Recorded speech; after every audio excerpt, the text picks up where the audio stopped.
Hello guys, welcome to my next lecture.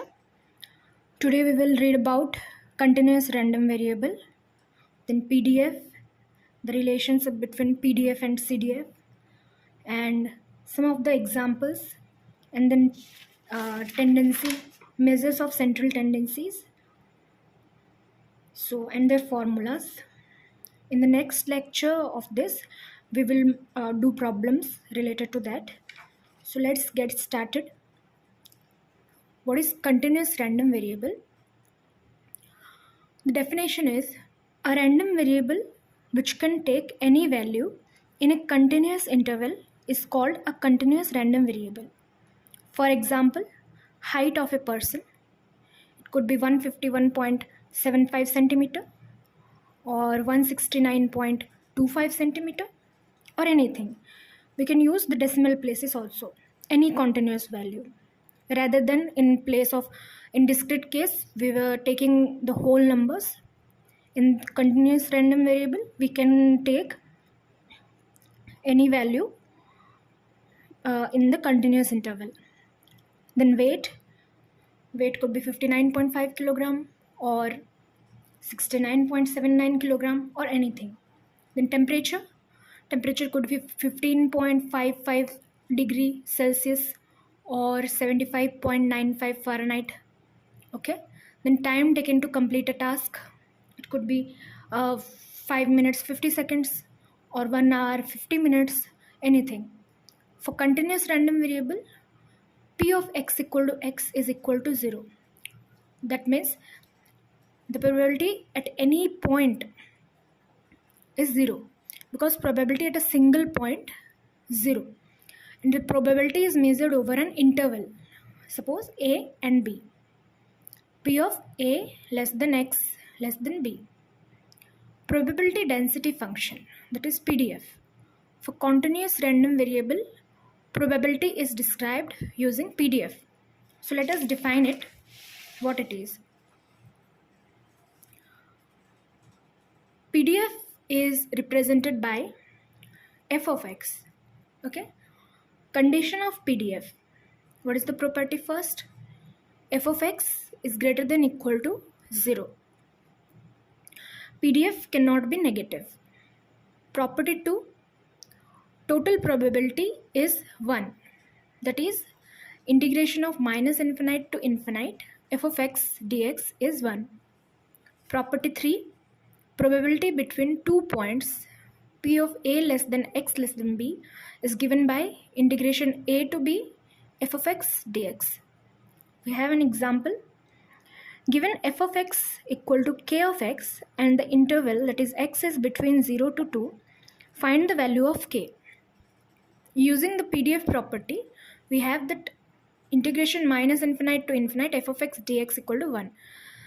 So the interval is 0 to 2. So integration 0 to 2 kx dx equal to 1.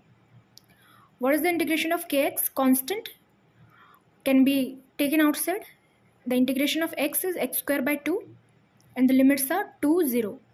So putting 2 in place of this, which is equal to 1. Okay. Putting 2 in place of x, we get k into 4 by 2, and if we put 0, it is already 0. So we are not including that. So k multiplied by 4 by 2 equal to 1, which is 2k equal to 1. That implies k is equal to 1 by 2. Now cumulative distribution function. Cumulative distribution function gives probability that random variable x is less than or equal to a particular value. It is represented as f of x, capital F of x, okay, which is equal to p of x less than equal to x. For continuous random variable, the CDF is equal to minus infinite to x f of t dt. Okay. Properties of CDF. Let's see. 0 is less than equal to f of x less than equal to 1. Okay. The CDF is non-decreasing. That means if x1 is less than x2, then CDF of x1 is also less than equal to f of x2. Okay. Limits. we have f of minus infinite is equal to 0 and f of plus infinite is 1. Relationship between PDF and CDF, it is very much important. So PDF is the derivative of the CDF, or else the CDF is the integration of PDF. Example, PDF, given that f of x is equal to 2x, the limit is 0 less than x less than 1, find the CDF. We have f of x is d by dx of f of x. We need to find f of x. So integration f of x dx.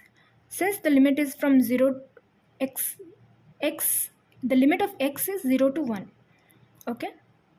But if we take another variable and we have 2x actually. So if we put 0, the limit is 0.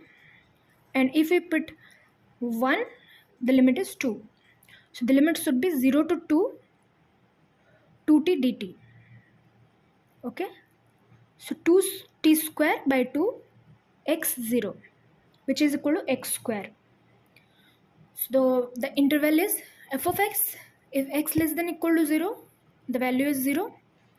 If x value is 0 is between 0 to 1, its value is x square. And for x greater than equal to 1, its value is 1. Fine. Now, measures of central tendency. Central tendency tells the central or typical value of data. Okay. Let's see what are the main measures of central tendency. One is arithmetic mean, then median, mode, geometric mean, harmonic mean. Fine.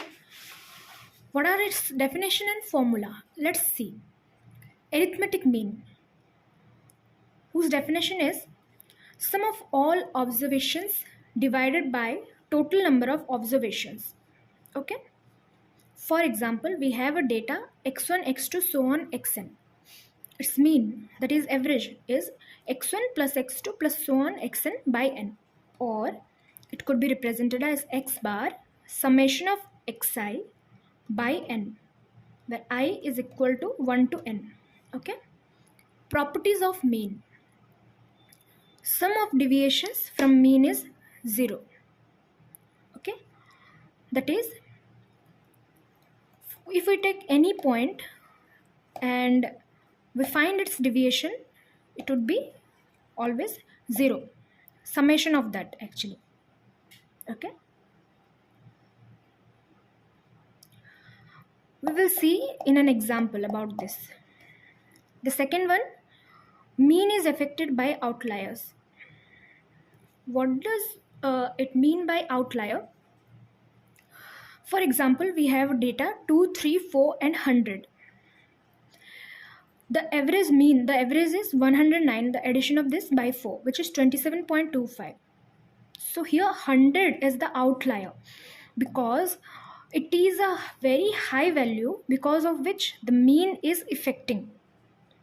So 100 is called the outlier. So mean affects a lot by the outliers. Then comes median. Median is the middle value when data is arranged in ascending or descending order. Okay. For odd number of observations, position is n plus 1 by 2. For example, we have 2, 5, 8, 10. Then its median is 5 plus 8 by 2, which is 6.5. Fine. If we take one example, suppose we have 5 numbers. So we know that the number which is, and we have arranged it in ascending or descending order. So the position where the median lies is the third position. How? If we have 5 numbers, the value of n is 5.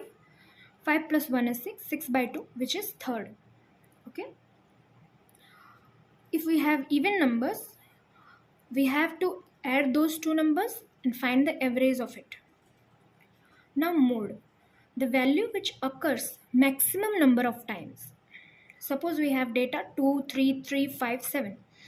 Then the frequency of 2 is 1, 3 is 2, 5 is 1, 7 is 1. So which number has more number of frequency? Which has occurred more number of times? 3. So that is why the mode is 3. Geometric mean. Geometric mean is the nth root of product of observations. Okay. The formula is x1, x2, so on xn to the power 1 by n, nth root of product of observations. Or else if we take log of this value, we will get 1 by n summation of log of each data xi, where I is equal to 1 to n. We know that if products is there and log is taken, it will convert to sum, and the power that becomes the fraction. Okay, where it is used actually for growth rates, financial returns, ratios, etc. Okay, there is a small example actually. Find the geometric mean of 4 and 9. We have x1 as 4, x2 as 9. So we know that nth root of product of observations. So here n value is 2. So we have to find the nth root, that is root over of product of these two is 36. So root 36 we know it is 6. It's a small example actually. In the next lecture we will briefly do the leveled up questions. Okay. Then we have harmonic mean. The reciprocal of arithmetic mean of reciprocals. Okay. Of reciprocals, the reciprocal of 1 by n, that is reciprocal of arithmetic mean of reciprocals.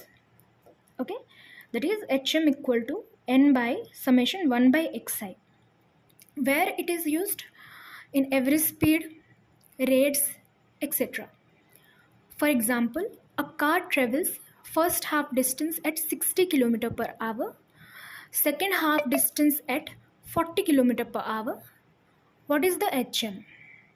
So we have xi as suppose we have data point a as 60, b as 40.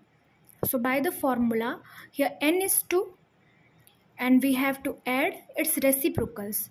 So we have 2 by 1 by a plus 1 by b, which is 2 by a plus b by ab, which since the denominator it becomes the numerator, so 2ab by a plus b. Directly it has been written. I have given the reason briefly.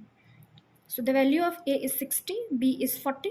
So 2 multiplied by 60 multiplied by 40 by 60 plus 40, which is 6 4 is 24 and 24 2 is 48, and we have 2 zeros by 100. We can cut these 2 zeros and we have 48 left. So the car travels, the average harmonic mean is, we can say the average is 48 km per hour. There is an important relationship between arithmetic mean, geometric mean and harmonic mean. Arithmetic mean is always greater than equal to geometric mean, and geometric mean is always greater than equal to harmonic mean. So for today, I think these topics are enough. We will see more about these things by solving more problems. If there is any doubt, you can ask me in the comment section. I hope it was a good class. If you like the video, then definitely like, subscribe and comment if I have to improve anything. So see you in the next lecture. Thank you so much.